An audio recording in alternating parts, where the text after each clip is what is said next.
Cette présentation est consacrée à une des matières d'apport pour les procédés de fabrication additive, que sont les poudres métalliques.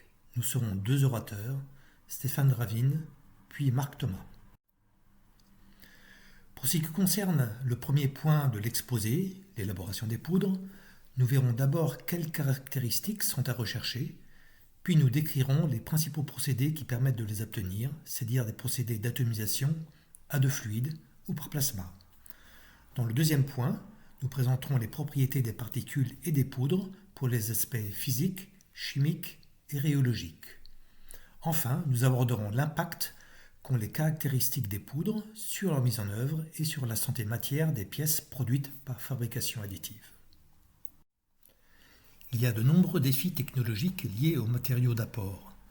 Les utilisateurs des procédés FA se sont vite aperçus qu'il existait un déficit dans les méthodes de caractérisation des poudres par rapport à ce qui se pratiquait avec les procédés de consolidation traditionnels en métallurgie des poudres, tels que le frittage, le pressage à chaud, la compaction isostatique à chaud, et donc une caractérisation fine et plus complète des poudres était devenue indispensable. La variabilité entre l'eau de poudre est un problème pour assurer une qualité constante des pièces fabriquées. Elle est liée à la difficulté d'établir des relations claires entre les propriétés intrinsèques des poudres et les propriétés finales des matériaux et des pièces fabriquées. Par ailleurs, le processus de qualification des poudres métalliques pour une application donnée est encore trop limité ou trop lourd, que ce soit pour les poudres neuves ou pour la définition de la limite d'utilisation des poudres recyclées. Alors cette limite dépend bien sûr des conditions opératoires utilisées dans la machine. La simulation des procédés de fabrication des poudres, tels que l'atomisation, est complexe.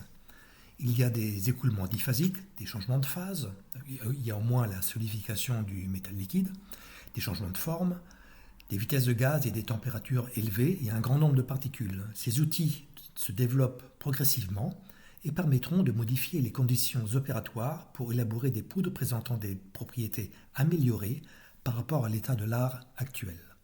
Enfin, il y a le caractère encore trop fragmentaire des bases de données des matériaux d'apport. Cela est lié à la difficulté actuelle pour un élaborateur de trouver le bon fournisseur de la bonne poudre qui donnera les bonnes propriétés au matériau final dans sa machine et pour son application spécifique. Alors, quelles caractéristiques recherche-t-on pour les poudres ? Bien, prenons l'exemple des deux principaux procédés de fabrication additive. Dans les procédés de type lit de poudre, il faut initialement alimenter en poudre un réservoir. Ce réservoir vient déposer un cordon de poudre qu'un outil vient étaler sur le plateau de fabrication. À ce stade, il faut que dans le réservoir, dans le cordon et sur le lit, la poudre soit répartie de manière homogène, sans zone avec un manque de poudre, sans creux ni bosse, pour que la fusion produise une épaisseur constante sur l'ensemble du lit. On souhaite aussi qu'il n'y ait pas trop d'interstices entre les particules, c'est-à-dire que la densité apparente soit élevée.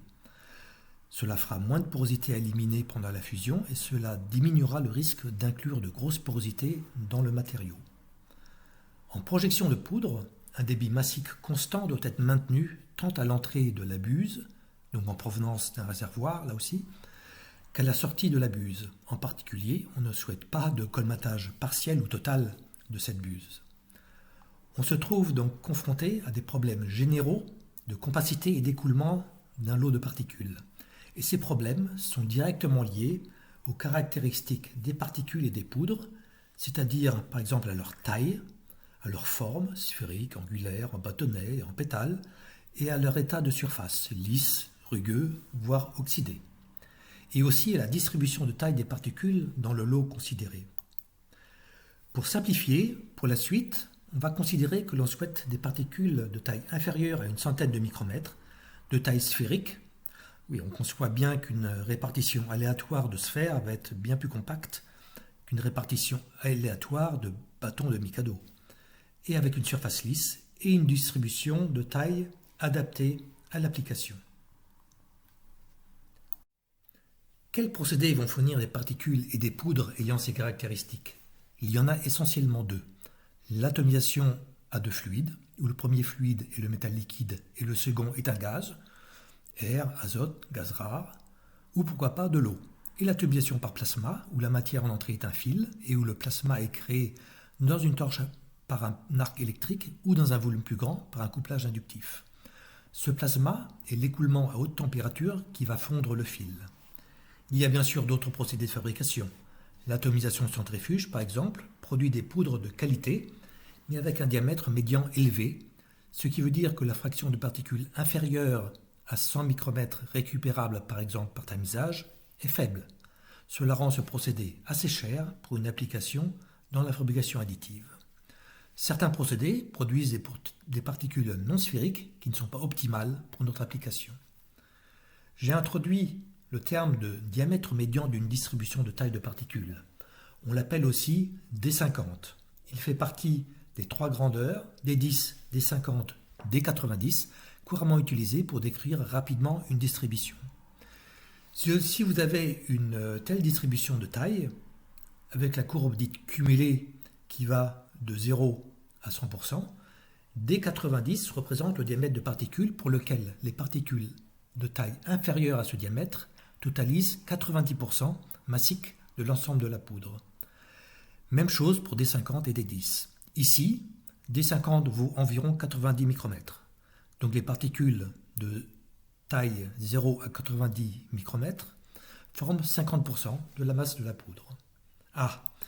Il est bien clair aussi que nous nous intéressons aux matériaux pour applications structurales. Les inox, les ACD maraging, les alliages à base d'aluminium, de nickel, avec la famille des superalliages, de titane, de cobalt, etc. Voici le schéma de principe de l'atomisation par gaz inerte, en général de l'argon. Ce procédé est souvent appelé VIGA pour Vacuum Induction Melting Inert Gas Atomization. En rouge, le métal, qui est fondu par induction dans un creuset en céramique. En orange, l'injection du gaz à relativement haute pression. Le métal liquide s'écoule par gravité dans un conduit qui l'amène à la zone d'interaction avec le gaz, en haut de l'enceinte d'atomisation. Le gaz est injecté par une buse annulaire et vient fragmenter le filet de métal liquide, d'abord en nappe, puis en ligament, puis en gouttelettes. Ces gouttelettes tombent dans l'enceinte, s'arrondissent sous l'effet des tensions superficielles, tout en se refroidissant pour donner des particules solides, très majoritairement sphériques. Les grosses particules sont collectées dans un conteneur. Les particules fines, encore en suspension, sont séparées du gaz dans un cyclone, puis éjectées à l'extérieur ou dans un dispositif de recyclage après une dernière filtration pour capter les particules ultra fines. Je n'ai pas représenté les autres éléments indispensables au fonctionnement de l'installation, mais j'en ai listé les principaux à gauche. Pour les grosses installations, où le volume de liquide est supérieur à environ 150 litres, pour de l'acier, cela fait déjà 1 tonne de matière, les industriels préfèrent utiliser un gros four à induction qui alimente en continu le creuset en haut de la tour. Les conditions d'atomisation typiques sont présentées à droite.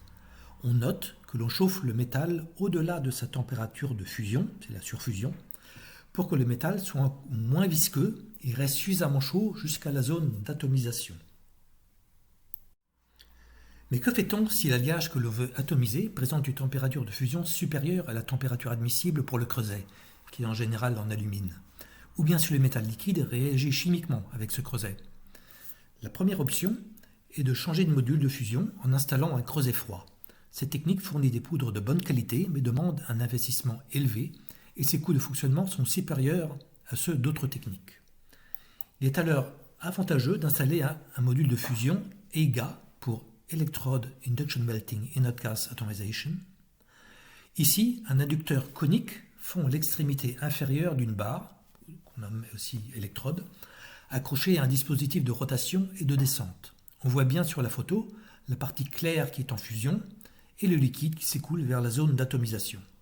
Le principal avantage de cette technique, en plus bien sûr de la capacité d'accepter des matériaux qui ne peuvent pas être atomisés par VIGA, est une absence totale de contamination car le liquide n'est en contact avec aucun matériau, ni graphite, ni céramique, ni métaux réfractaires. Il y a cependant des inconvénients. Premièrement, une configuration dite free fall, chute libre, qui n'est pas optimale. Entre la pointe de la barre et la zone d'atomisation, le liquide parcourt une distance au cours de laquelle il se refroidit et devient plus visqueux, donc plus difficile à fragmenter. Même chose pour le gaz, qui perd de la vitesse entre la sortie de la buse d'atomisation et la zone de rencontre avec le liquide. Cela est à comparer avec la configuration close coupled, couplage fort, à gauche, utilisable dans le Viga, où liquide et gaz sont introduits à proximité immédiate de la zone d'atomisation, comme on le voit sur le schéma. De ce fait, le diamètre médian des poudres EGA est supérieur à celui des poudres VIGA. Deuxièmement, la nécessité de disposer de barres de composition homogènes, puisque l'homogénéisation en composition ne se fait que dans quelques centimètres de matière liquide sur le cône et non pas dans un creuset de plusieurs litres. Troisièmement, la difficulté d'obtenir une surfusion car le liquide s'écoule dès qu'il est suffisamment fluide. Il existe des variantes au Viga, en général moins chères. On peut atomiser à l'azote, gaz moins cher que l'argon. On évitera ce gaz si l'alliage risque de former des nitrures indésirables ou de se dissoudre dans l'alliage, affectant ainsi ses propriétés mécaniques après fabrication additive. On peut aussi atomiser avec de l'air, encore moins cher, en se passant du même coup d'une enceinte étanche au gaz et du groupe de pompage devenu inutile. Ici, les oxydes formés devront être éliminés par des traitements spécifiques, liquides ou gazeux. Et on peut aussi utiliser de l'eau, qui est un fluide bon marché et en plus très efficace pour la fragmentation du métal liquide. On obtient des particules fines, mais dont la forme est gelée lors du contact entre le métal liquide et l'eau, donc avec des morphologies très irrégulières. Il y a une étape de plus, puisque la poudre obtenue doit être séchée avant d'être désoxydée. La désoxydation n'agit qu'en surface des particules. L'alliage a pu capter de l'oxygène en volume, et c'est ce qui est souvent reproché à cette technique. Au final, pour la fabrication additive, on privilégie quand même l'atomisation par gaz inerte, Viga, EGA ou creuset froid, en raison des morphologies majoritairement sphériques des poudres et de leur faible contamination par l'oxygène ou par l'azote. Cette diapo vous présente les morphologies typiques obtenues pour deux alliages, l'acier inoxydable 300L et l'alliage de nickel IN625, et plusieurs techniques d'atomisation à l'argon, Viga, EGA, et avec de l'eau. Sur les micrographies de particules atomisées à l'argon, on voit bien l'aspect sphérique et la surface lisse. Mais il y a des particules, disons, moins sphériques, et d'autres qui comportent des satellites. Ce sont ces petites particules collées sur les grosses qui forment des aspérités. Les particules atomisées à l'eau sont loin d'être sphériques. Dans certains cas que je n'ai pas illustrés ici, pour des alliages particuliers, ou avec une modification importante des conditions d'atomisation au détriment de la productivité, la morphologie des particules atomisées à l'eau peut se rapprocher un petit peu plus de cet idéal sphérique. J'ai indiqué ici quelles sont les grandeurs qui ont une influence sur les caractéristiques des particules et des poudres dans le cas de l'atomisation par gaz inerte.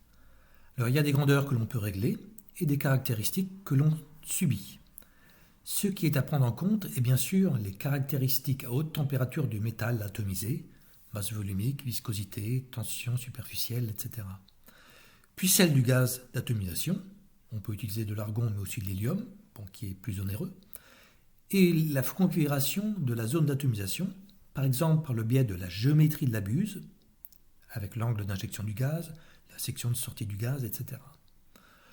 On a souvent besoin de particules de petite dimension pour différents procédés de fabrication additive, la fusion sur lit de poudre, mais aussi le metal binder jetting ou d'autres, qui ont la capacité de produire des détails fins et des états de surface de faible rugosité.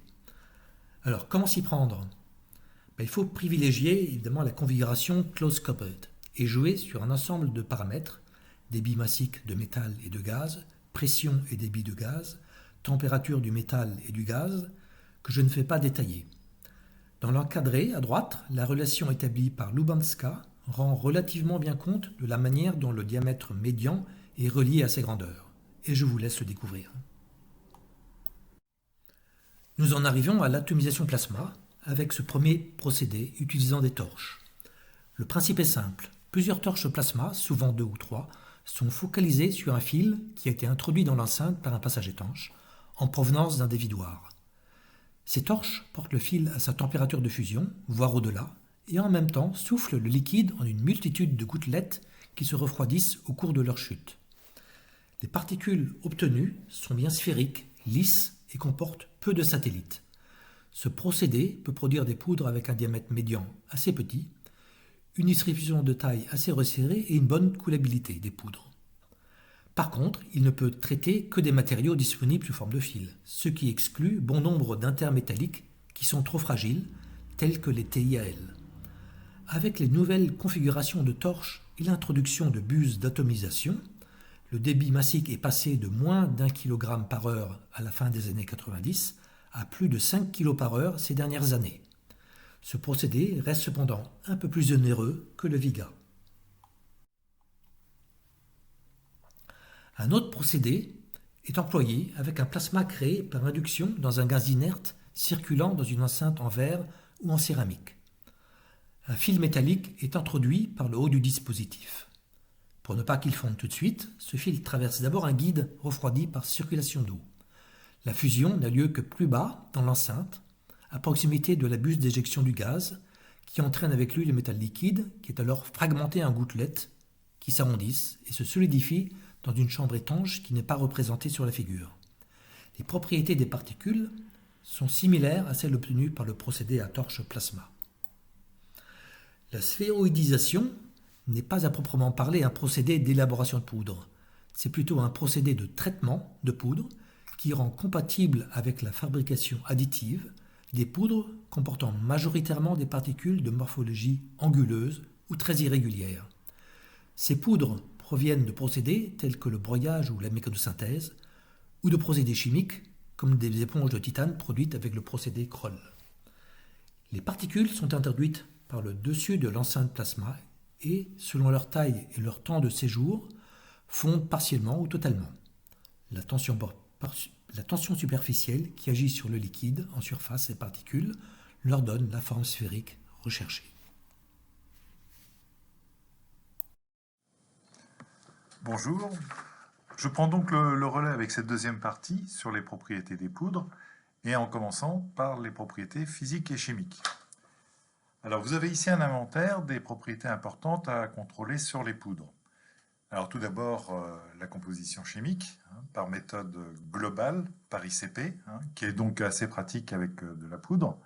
Donc l'ICP consiste à dissoudre de la poudre dans une solution aqueuse acide, et puis on vaporise dans un plasma d'argon, et puis les espèces chimiques vont ioniser et on analyse le rayonnement optique par un spectromètre. Voilà. Ensuite, il faut faire attention à l'atmosphère de stockage. Il est également important de connaître la distribution de taille des particules, ainsi que leur morphologie, le taux de porosité. Et les propriétés thermiques sont importantes aussi au niveau de la stabilité du bain liquide. Alors, il y a aussi la densité apparente, qui est la masse volumique d'une poudre ayant subi un écoulement libre dans un récipient, comme vous voyez en bas à droite.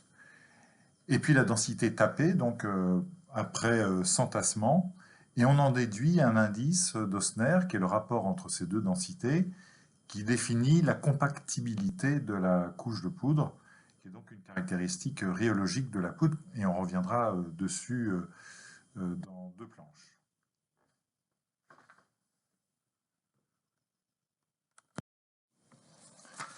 Alors, au niveau de la distribution de taille de particules, donc en dehors de la technique manuelle de tamisage au travers de différents tamis avec des mailles de plus en plus fines, on a deux appareils qui sont utiles.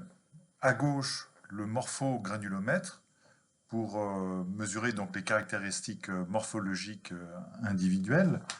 Donc ça consiste à faire tomber des particules à la verticale et l'ombre des particules va être photographiée par deux caméras, comme on le voit sur les schémas. En fait, une allant plus finement que l'autre, en bleu. Et puis il y a un logiciel qui va analyser l'air des particules, le périmètre, la taille, le facteur de forme. Voilà. Et à droite, nous avons le diffractomètre laser, qui est donc très utile aussi. Donc c'est un système où les particules diffractent un faisceau laser sous forme de cône qui se projette sur un détecteur plan. Et donc, on a un logiciel qui va remonter à la taille des particules. Alors, il y a un certain nombre d'hypothèses qui sont faites. Il faut que les particules soient... on considère qu'elles sont sphériques, non poreuses et opaques, que leur taille est quand même supérieures à la longueur d'onde de la lumière utilisée, là c'est indiqué 633 nanomètres, qu'elles sont suffisamment éloignées les unes des autres, on le comprend bien, et qu'elles diffractent la lumière avec la même efficacité, quelle que soit leur taille. Voilà.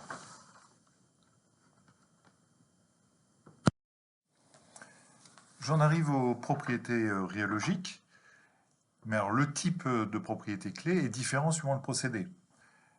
Par exemple, pour le DED, et l'écoulement donc au travers d'une buse, c'est plutôt la notion de coulabilité qui est donc affectée par différents paramètres, la taille, la morphologie des poudres, la présence de satellites à la surface des particules, l'humidité, le nombre de particules off-range, le fait que la poudre soit recyclée ou pas, alors que donc, dans le cadre du LPBF, lit de poudre laser, c'est plutôt la notion de capacité d'étalement, ou certains disent étalabilité, qui est donc affectée par un certain nombre de paramètres comme la densité apparente, état C, la compressibilité, la morphologie de la poudre et l'humidité. Alors, une bonne condition de coulabilité, c'est qu'en fait, d'une façon générale, que les forces de gravité soient supérieures aux forces interparticulaires, celles qui s'exercent donc entre les particules. On voit que la force de gravité évolue avec le rayon au cube. Et donc, dès que le rapport de ces forces dépasse 1 sur le graphe à droite, on a une bonne coulabilité. Et on voit ainsi que dans un spectre granulo classique, en pointillé, les plus fines particules sont celles qui sont donc le moins favorables pour la coulabilité.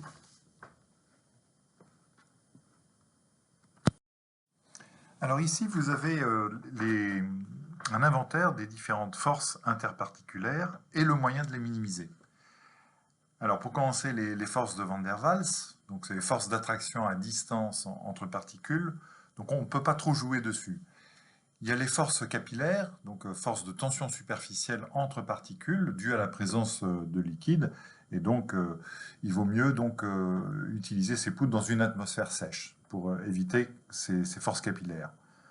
Ensuite, il y a les forces électrostatiques, donc ce sont dues aux charges électriques qui peuvent être soit positives, soit négatives à la surface des particules, après le contact avec un autre corps. Ça peut être le plateau, le racloir, etc. Et donc là, il faut prévoir une mise à la terre. Enfin, il y a les forces de frottement solide-solide, notamment si on a des poudres qui sont assez anguleuses ou rugueuses. Donc, il vaut mieux utiliser donc, des poudres sphériques sans aspérité ou alors modifier l'état de surface. Alors, les techniques de modification de l'état de surface, ça peut être un revêtement, ça peut être un traitement thermique, ou alors encore une étape de sphéroïdisation, comme l'avait signalé Stéphane Dravin un petit peu avant. Alors, nous avons aussi donc, les forces de gravité, hein, et donc plus la taille est grande au niveau des poudres, plus ça va affecter donc, la rhéologie qui sera améliorée, car les forces cohésives, à l'inverse, deviendront proportionnellement plus faibles. Et puis il faut compter aussi sur les forces extérieures, hein. Si on effectue des vibrations, on peut casser localement les agglomérats dus aux forces cohésives. Alors, comme vous pouvez le voir sur cette planche, il existe différents outils pour déterminer les propriétés rhéologiques. Le voluménomètre de tassement, pour justement mesurer les densités apparentes et tapées. Le débit à travers un orifice, donc on mesure un temps d'écoulement pour 50 grammes de poudre à travers un cône. Alors, il y a différents types de géométrie de cône. Le plus connu, c'est le cône de Hall, avec un angle de 60 degrés et un orifice de diamètre de 2,54 mm. Mais nous avons aussi d'autres cônes, par exemple Gustafsson avec des parois plus verticales ou Carnet avec un orifice plus grand. Il y a l'angle talus, donc on fait écouler la poudre à travers un entonnoir sur un support plan pour mesurer l'angle. Et puis, la cellule de cisaillement avec un empilement granulaire qui subit une contrainte verticale avant d'appliquer donc une contrainte horizontale de cisaillement et qui permet d'obtenir une énergie spécifique de coulabilité, on va dire. Et puis il y a l'angle d'avalanche hein, qui est mesuré en faisant tourner la poudre dans un tambour et on observe par caméra donc les avalanches et donc on mesure les angles qui permettent de détecter donc un indice de cohésion de la poudre.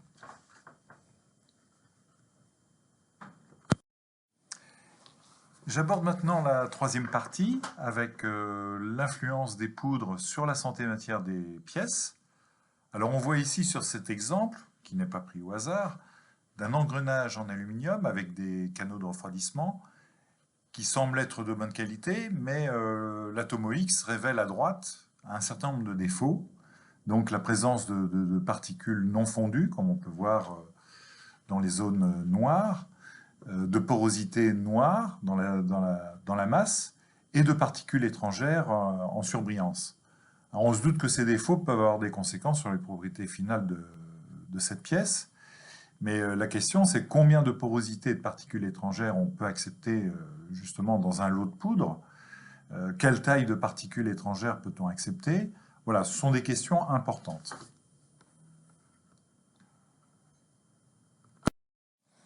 Alors, nous allons maintenant passer en revue un certain nombre de caractéristiques des poudres que je vous ai présentées au début, pour en voir donc l'impact sur le procédé et sur les propriétés. Donc quelques illustrations. Alors tout d'abord, l'influence de la taille des particules. Si nous avons des particules plus grosses, nous aurons automatiquement une épaisseur de couche plus importante, avec un vide plus important entre les particules. Et pour une même paramétrie, donc le fait d'augmenter la taille des particules va aboutir à un taux de porosité plus important, mais aussi une difficulté accrue de fondre ces grosses particules. Et inversement, nous allons avoir un effet défavorable qui est la coulabilité, qui diminue, comme on le voit sur le graphe à gauche, qui diminue rapidement lorsque les particules sont très fines, pour arriver presque à pas d'écoulement du tout lorsqu'elles sont vraiment très fines. Donc, dans le cas présent, il n'y a pas d'incidence a priori, puisque pour 20 microns, on est à peu près à la limite basse pour éviter les problèmes d'écoulement de la poudre. Voilà. Alors, une autre caractéristique est le spectre granulométrique, ou PSD, Particle Size Distribution. Alors, nous comparons ici deux lots de poudre 316L, qui sont donc très voisins, donc même composition chimique, même taille moyenne, mais un PSD différent. Et elles ont subi toutes les deux donc un étuvage à 80 degrés pour supprimer l'humidité. Et donc, on s'aperçoit que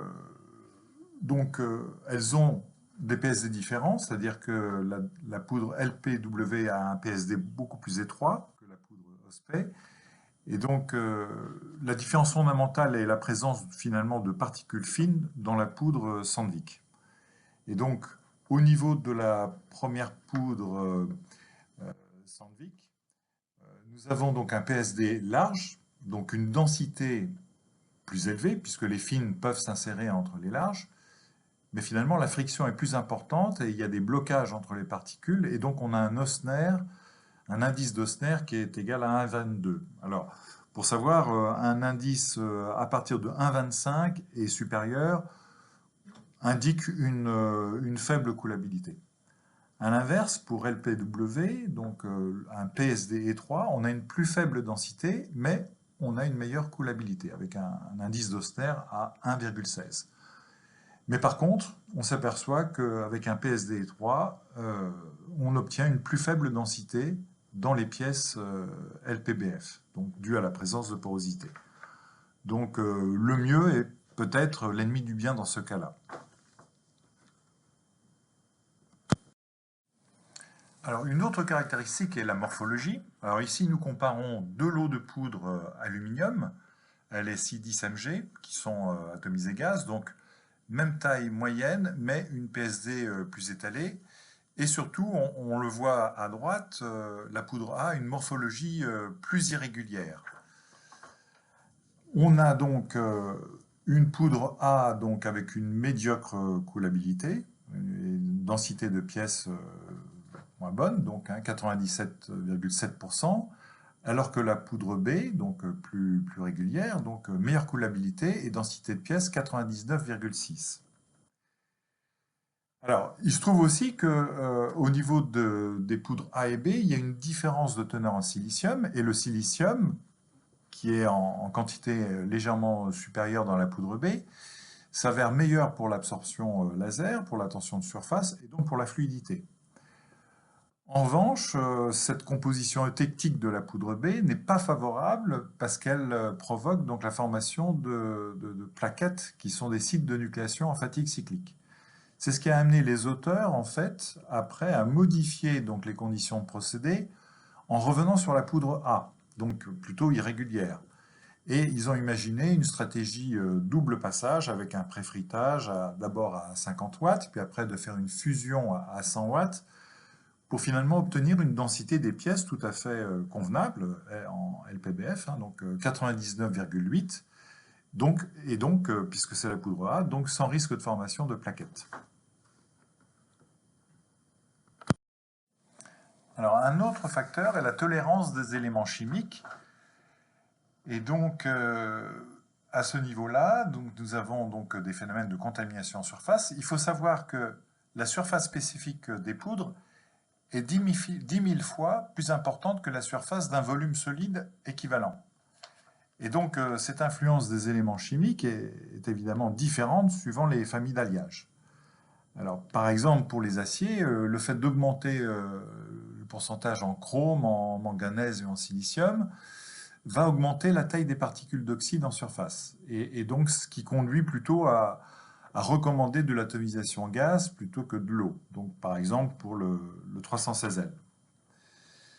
Pour le titane, pour les alliages base-titane, qui ont une forte affinité pour l'oxygène, on constate donc une passivation à l'air avec finalement un film d'oxyde qui est très très fin, hein, 3 nanomètres par profil XPS, comme on le voit ici à gauche. Et donc la recommandation, c'est de faire du stockage à l'air sec. Et dans ce cas-là, on a une très faible croissance de ce film d'oxyde.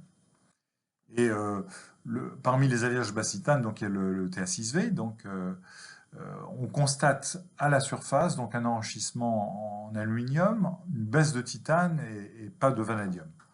Donc d'une façon générale, il faut faire attention à la fragilisation par dissolution de l'oxygène qui peut se trouver justement en surface, donc pénétration dans la matrice au cours du procédé de fabrication additive qui refont toutes ces poudres.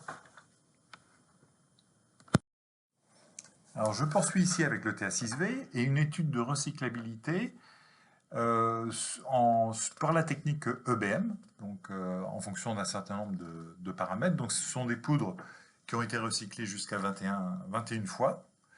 Et on constate un certain nombre de phénomènes. Donc d'abord une augmentation progressive du taux d'oxygène de 800 ppm jusqu'à 1900 ppm pour un recyclage 21 fois. Une déformation des particules qui est due au fait qu'en EBM, donc faisceau d'électrons, on a une phase de préchauffage en l'occurrence 730 degrés, et puis il y a aussi des impacts dans le Powder Recovery System qui permettent de récupérer justement la poudre recyclée, et donc on peut se retrouver avec des poudres qui ne sont plus tout à fait sphériques. Le PSD se resserre avec disparition progressive des satellites et les agglomérats aussi, par tamisage. Et donc on observe d'ailleurs une meilleure coulabilité Hall pour les premiers recyclages, qui sont probablement dus justement à cette élimination de satellites et des agglomérats par tamisage. Et enfin, on constate que les propriétés mécaniques augmentent, donc on le voit, 834 MPa en limite élastique jusqu'à 960 MPa, et pareil pour la résistance mécanique, pour un recyclé 21 fois. Hein. Donc, et la ductilité, par contre, reste constante. Donc là, il y a vraiment un effet très marqué de l'oxygène. Je termine ma présentation en disant quelques mots sur la normalisation pour les poudres, en disant qu'il y a un guide qui est sorti en 2014, qui indique donc différentes méthodes pour caractériser les poudres. Dans la même année, 2014, donc, il y a une norme française qui est sortie, fabrication additive poudre, spécification technique, avec un certain nombre de caractéristiques de base qui sont nécessaires, qui sont livrées aux clients, Le nom du fournisseur, la poudre, composition, phase cristallographique, température de fusion, spectre granulométrique, nature du conteneur, atmosphère, stockage. Et on peut avoir des caractéristiques additionnelles suite à un accord entre le fournisseur et le client. Donc morphologie des particules, porosité interne, fraction de particules of range, coulabilité, densité apparente, densité tassée. Et je signale aussi qu'une norme internationale donc, est sortie assez récemment, en novembre 2019, donc fabrication additive, matières premières, méthode pour caractériser les poudres métalliques, avec un certain nombre de rubriques, donc documentation et traçabilité, échantillonnage, distribution granulométrique, composition chimique, masse volumique caractéristique, morphologie, coulabilité, contamination, emballage et stockage. Alors, avant de conclure, voici quelques perspectives sur des procédés et sur des poudres qu'on peut juger peut-être plus exotiques vis-à-vis de la fabrication additive. Alors, bon, il y a les mélanges de poudres élémentaires, il y a un certain nombre d'articles qui parlent, par exemple, de composites. Là, dans le cas présent, T6V plus 5% de niobium chrome pour réduire le frottement. Et puis, il y a aussi les alliages pour applications biomédicales, titane-molybdène, titane-niobium.